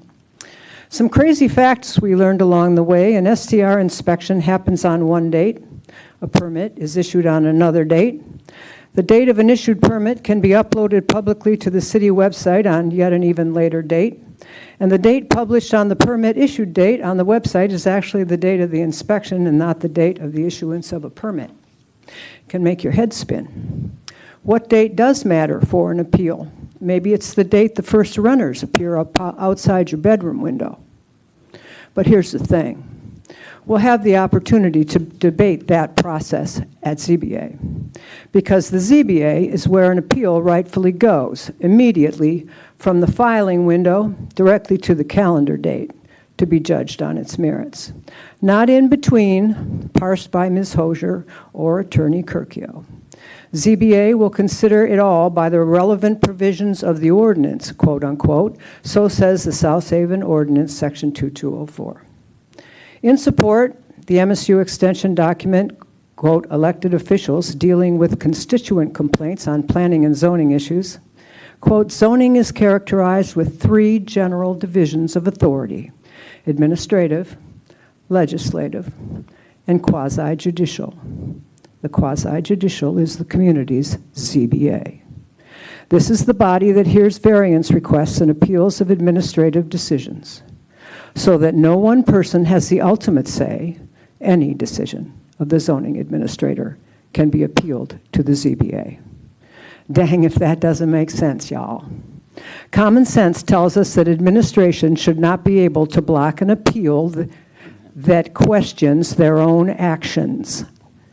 Ms. Hosier and Attorney Kirkio have no legislative, statutory, or supportive claim to block an appeal to the ZBA. Not your appeal, not my appeal, not anybody's appeal. My husband is going to explain a little bit more in detail. Thank you. Thank you.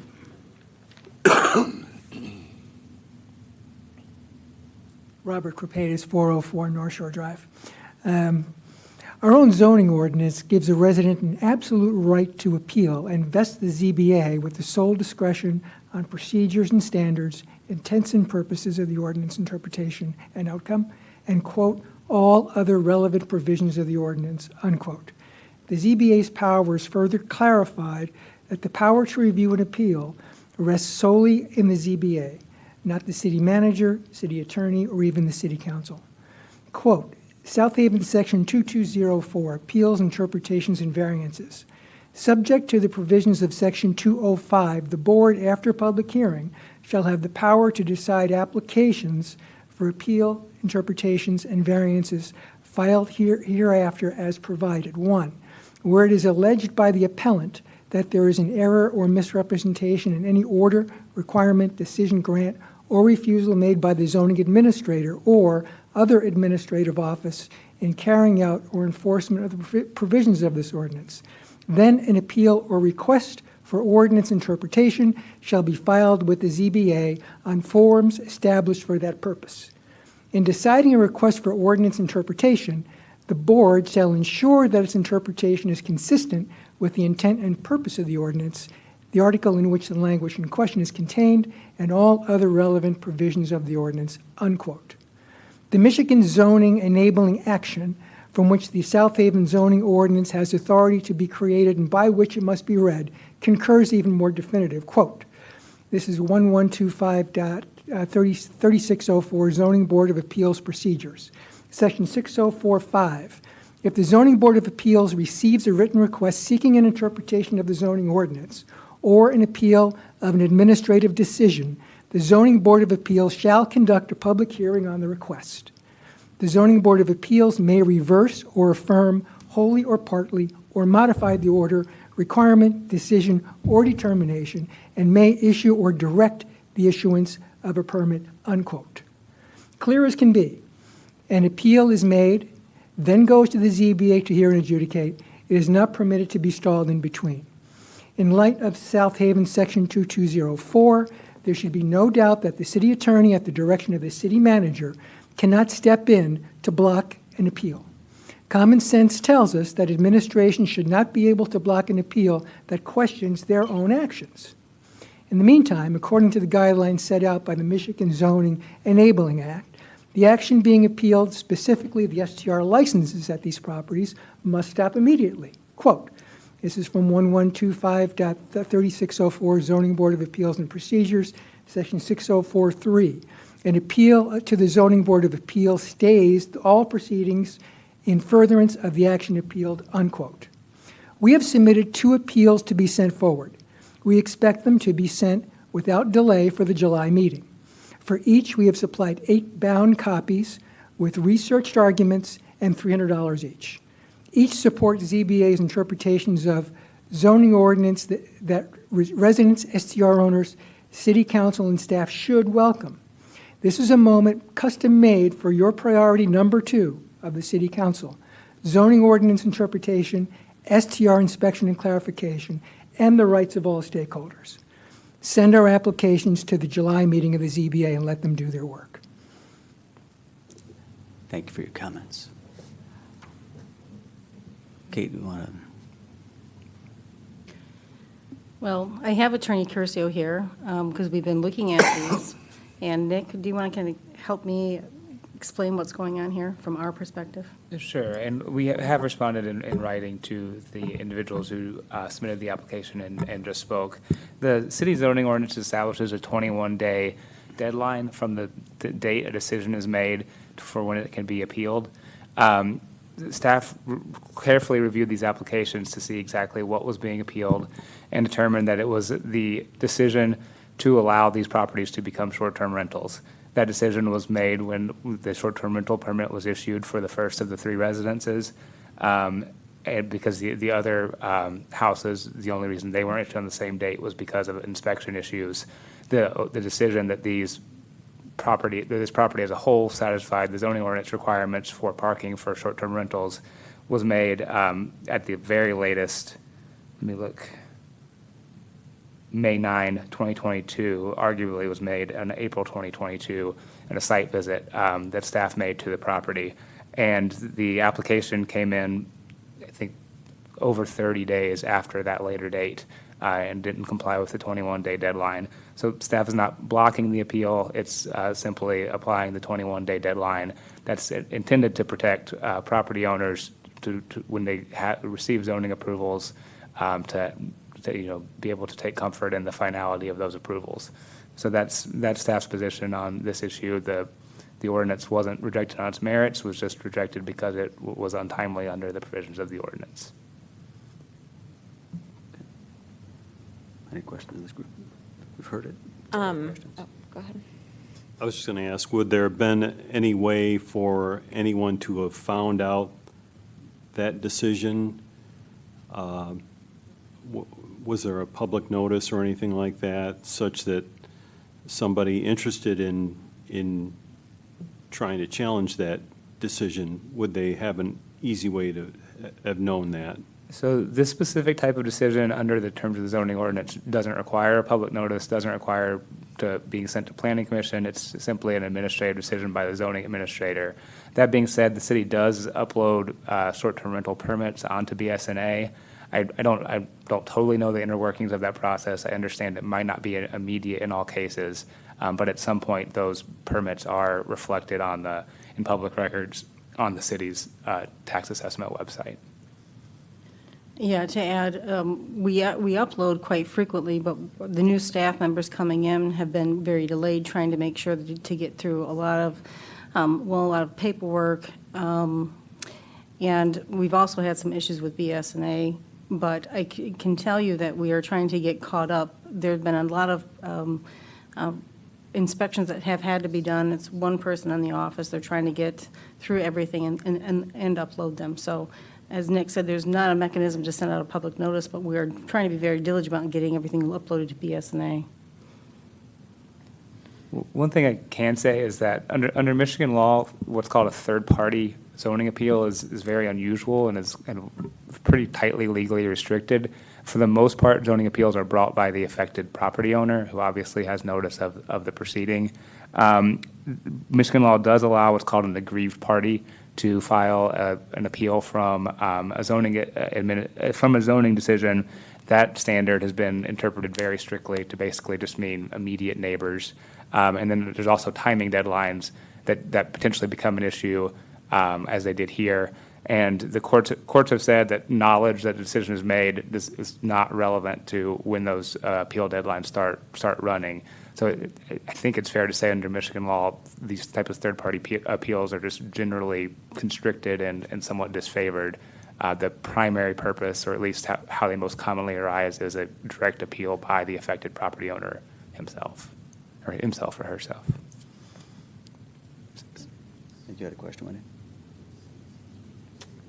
Yeah, sorry, I'm just trying to take all of this in, but considering what you just said as well, if someone believes that they have a right to an appeal for something happening that's affecting their property, are they advised of that right to appeal and the process of appealing immediately? Are you asking about like a neighbor for a third-party appeal or a zoning applicant? Yeah, either. Neighbors I'm almost certain, are not advised of appeal rights when decisions are made. I don't know if applicants are directly told about the appeal rights or not. It's something that Kate may be able to answer. Michigan law doesn't require that, but that is, I'm not certain the answer to that question operationally.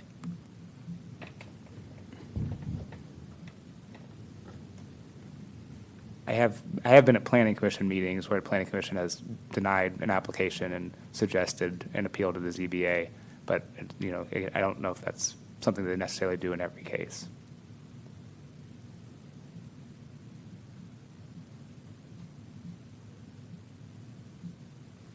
Good. I'm just trying to process. Yeah.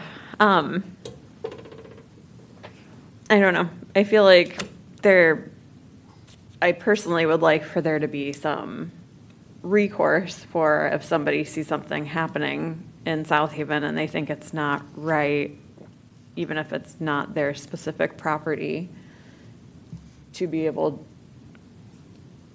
to have a process to just ensure that the right things are happening, especially at this time.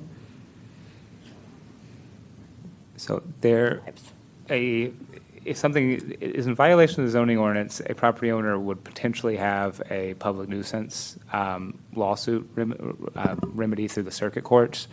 This is just an issue specifically of what remedies the city makes available through its zoning ordinance. And it does make a remedy available. It's just pretty limited in that you have only a 21-day window to file it, and the 21-day window runs from the date of issuance.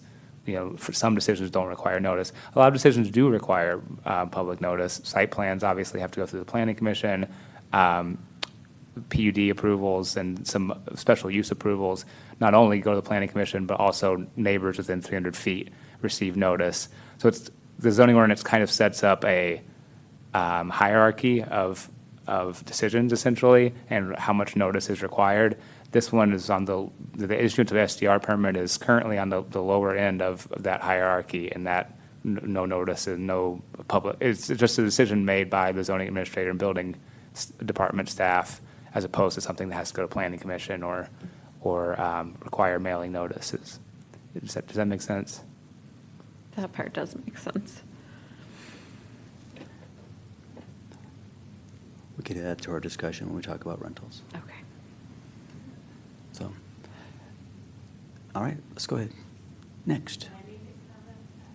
Come on up, state your name and address, and you'll have up to 5 minutes. Absolutely. Danielle Veenstra, 1220 Monroe Boulevard. It strikes me that we keep hearing we are supposed to be sympathetic to the plight of the city staff. We are understaffed. We have new staff. Yet the plight and the sympathy is not with our citizens, and it's the citizens that pay the staff. I've heard that excuse many, many times. We have new staff, we're short-staffed, we're not trained. And we've got people who are in their neighborhoods, and maybe it's not right next door to them, but they are being affected by the noise, by the traffic, by a grandfathered-in one driveway for 3 houses. Where is the sympathy and the time and the patience for the residents of South Haven? Thank you. Appreciate your comments.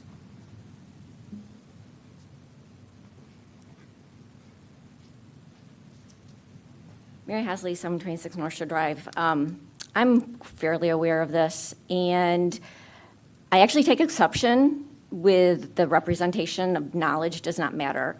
Due process requires notice. And thank you, Councilman Sleeper, for raising that issue. And in fact, there's something called, I'm sorry, this was not what I was going to talk about. I'm going by memory. But equitable processes, it's court-made. And a court has a right to waive the 21 days. And actually, the timeline was changed from 60 days to 21 days, and 21 days is the shortest time. And especially here, when now this is actually, I think, the 3rd date that we've heard for the date of the decision. It is a moving target, and there is no way on this God-given earth that someone who's being affected by the STRs can appeal, because it's hidden. The staff, I'm sorry, is hiding it. I mean, no disrespect. But with the decision date being changed, so first we were told the decision date was May 9th and May 18th, and now we're being told that because we got around the May 18th date, that we can't, oh, nope, all the decisions are May 9th. So I think that there needs to be a procedure because it's obviously inconsistent to the detriment of the citizens. And the arguments that were presented, what I see time and time again is when the staff and the council cannot answer our hard questions, they recharacterize the questions or they modify the questions so that they can give the answer they want. That is not right. It is about time that we actually have a transparent government. We do not. We do not know when decisions are made until it's too late, and that is not right. And the deadline, when you're looking at them, the 21, a form was required. She requested the form was not available. She got it after 5 p.m., more than 24 hours after she requested that form. More than 24 hours it took for the city to provide a form that all they did was change the title from variance request to ZBA request, and they put in 4 boxes to check. It is, I am just stunned. I just don't even know what to say. I have never witnessed such disrespect for the citizens as I have for this instance. I have never witnessed such manipulative changing of dates to frustrate someone, to challenge something. And I am not seeing consistency with regard to review and granting of these STRs, and it all comes down to the zoning ordinance, which gets to the thing that really irritated me last week. When I was told by a staff person in an email that, yes, I have identified lack of clarity in the zoning ordinance and the staff is having to interpret it. The staff is not allowed to interpret it. The staff needs to cease and desist from interpreting the zoning ordinance. You apply an ordinance as written by the plain language, and you look at the intent. If it's not clear, it needs to go to the ZBA. The time has come to stop the staff from interpreting our zoning ordinance. Send it to the ZBA. Do not misdirect things to the city attorney to advance whatever misinterpretation they want to assert. Granted, it was a 21 hard day stop, but for a time period to start, you really should have to have some notice. And the hardship, the aggrieved party, search case law, that is from the ZBA to the circuit court. Come to me with a case that shows what an aggrieved party is. The one case I found from ZBA to the Court of Appeals, the aggrieved party starts at the ZBA. That's not a key issue. The key issue is to make sure our zoning ordinances are properly enforced and interpreted by the proper party, and the city staff is not that party. Thanks for your comments. David Beanstra, 1220 Monroe Boulevard, and something that jumped out at me is that 21-day maximum that we have from the state. And what that says to me is that we are concerned about providing the minimum that we possibly have to do to the residents. And it seems to me that what we should be doing is asking, what can we do to take care of our city residents? And that may mean that we go out of our way to provide notice to those residents that may be affected, rather than saying, what is the minimum that the state law requires us to do? Let's take care of our full-time residents first. Thank you. Good comment, thank you. Anybody else?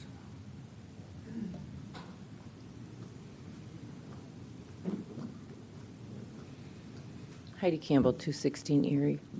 I'm listening to this back and forth and back. I don't work outside the home now, but I used to. And if I didn't do my job in a timely manner, an effective manner, I didn't get a raise, or I might get fired.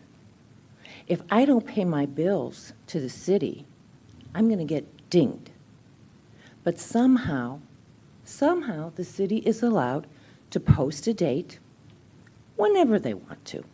Maybe not in a timely manner, maybe not in a manner that is going to be helpful to the residents, and that's okay.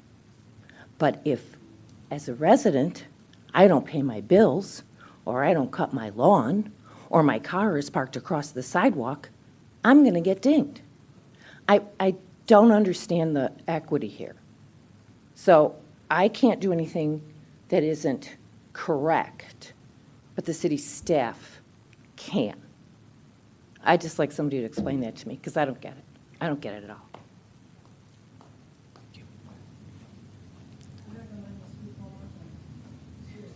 Time is up. Anybody else?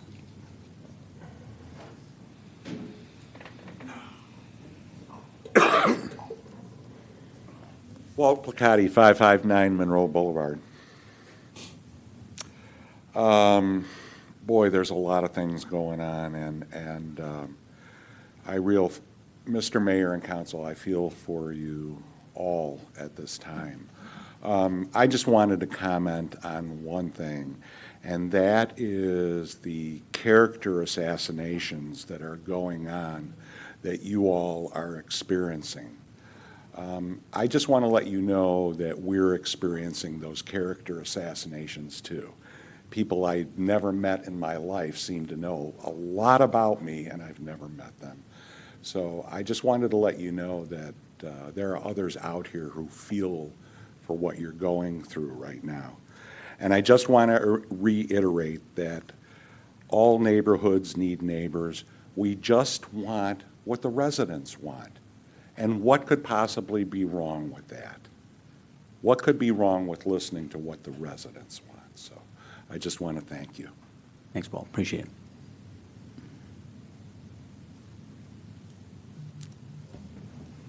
Bill Wilkins, 811 Indiana Street. Just off the top, I'm not good with politics. I don't play politics. I'm a little different than the comment Walt just made. I think a lot of the blame lies on this council. I think that's what's causing a lot of the back and forth, the lack of this council taking it serious and addressing this issue with short-term rental. Now, saying that, I am a longtime resident of this area, 50-plus years. As a pastor, I'm here a lot of times speaking on hot topics that a lot of my colleagues don't do. So I understand there's a fallout for doing that. But I'm a lover of people. I'm vested in this community. I like to think I'm a valuable contributor. I love South Haven. And what I've seen this council, planning commission doing, allowing to happen because of this zoning issue to long-term residents is unfair. We just had a mammoth of a house put up behind us. One other lot in between that house, and I'm sure another STR is going up. A lot of rooms. This council ought to be ashamed for not protecting the residents, long-term residents, senior citizens, worked all their life to stay in this area, to be subject to what is being allowed to happen now. Every one of y'all ought to be ashamed. Now, I made it clear, I am not against short-term rentals, but we are a great outlier. And all I've said plenty of times over and over again, we have to get a balance, get our arms around it, figure out what's the right number. I said that to say this. That has been my position from day one. I'm not against tourism. I'm not against that. But when you start having character assassination, all that, whatever you want to call it, mischaracterizing me and my position as a leader in this community, that's not going to sit well with me. It's not going to sit well with me. I understand You could be put in position of being blackballed, mistreated, and all these things because of a position. You should not be threatened because you have taken a position on an issue. The city shouldn't encourage it. The staff shouldn't encourage it. The residents shouldn't encourage it. But I'm telling you right now, I'm not going to settle for any type of defaming of my name or character when it comes to me standing against short-term rental. That's not a threat. I'm just not going to take it lightly. I think that I've never, and I've said it again, and I'm going to take my seat, I'm not against short-term rental. I love this community. I love people. Love the summertime. I don't have a problem with people. I have a problem with what is being allowed to happen with short-term rentals and zoning. These houses going up. I have a problem with that. And so I want to make it clear to anybody that's watching tonight, when it comes to me and mine, don't try to mischaracterize us, put us in the wrong light, make up things that's not true, put stuff out there that's false, whether it's social media or not. I'm a pastor in this area. I've worked all my life to be a responsible citizen. And yeah, I do come down here and I do fight issues that I think is important to the masses. And short-term rental is important. Just like marijuana was important, short-term rental is important. And what this council is allowing to happen, it is causing a greater division. It is causing a great division amongst the communities, amongst the residents. I wish you guys would do all you can to try to bring peace back and stop all this stuff from happening. Have some real transparency. Thanks, Jim. Walt, you've already been up. You've already been up. Thank you. Anybody else? All right, going once, going twice. All right, council. Letitia. Oh, sorry. City manager. How about Kate? You want to talk? I have a brief update. And as you may know, we have the community vision guided facilitations that are going on later this week, this Saturday, and next Wednesday. So tomorrow, June 21st, here in this room, 12 noon to 2 p.m., we will have Greg Gruchot here to be doing the guided facilitation for the community vision. Plus, we have a Saturday session this June 25th from 10:30 a.m. to 12:30 p.m., and that'll be at the Senior Services Building at 8337 and 140. And then next Wednesday from June 29th from 6 p.m. to 8 p.m. in the Integrated Learning Center at South Haven High School. Again, if anyone can't make one of those sessions, they can participate online. There's a video and then a questionnaire. Greg is asking people come to either one session, either one of the in-person sessions or one of the online sessions. So we hope that people come out, lend their voices to the community vision statement. Sounds good. Thank you. Now, Letitia. I just want to say this, that I am not against tourism in the city of South Haven. And again, I am a long-term resident here, been here, graduated from high school here, raised my children here. I'm not against tourism. South Haven has always been a tourist town. But what I would like to see is balance that works for all. That's working people, that's teachers, that's police officers, there's people that work in retail and whatever, that have a job. Everyone should be allowed to stay here in the city of South Haven. And I just, wanted to make that clear that I am not against tourism. I am just for balance. So for the people that are watching and the people that are questioning, I am not against it. I am just for balance. Thank you. Well, I think tonight's a perfect example for my argument of simplifying our code book.